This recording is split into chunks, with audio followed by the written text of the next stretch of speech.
दिने देवर्षि नारद मन मध्य विचार कले जे प्रभु तो विश्वब्रह्मांडर स्रष्टा।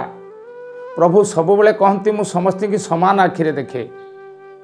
तेणु यही कथा को मन मध्य भावी वैकुंठपुर दिने देवर्षि नारद जाई पहुँची गले। जेतले देवर्षि नारद पहुँचती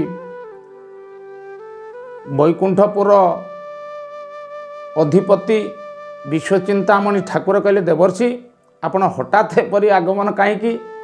देवर्षि कहले आज्ञा गोटे कथा मो मन भितर मु चिंता करिछि जे आपण तो सबुबले कहती मु ज्ञानी की जो आखिरे देखे मानिकी मध्य सही आखिरे देखे, धनी की जो आखिरे देखे एवं गरीब को सही आखिरे देखे, किंतु सही कथाटा को मु चिंता करी आपण को निकट को आछि। नारायण विचार कले कहले आश्चर्य कथा देवर्षि मु तो किछि बुझी पारुनै ना आपण सबु जानिछंती काहे कि ना आपण चेई सोइछंती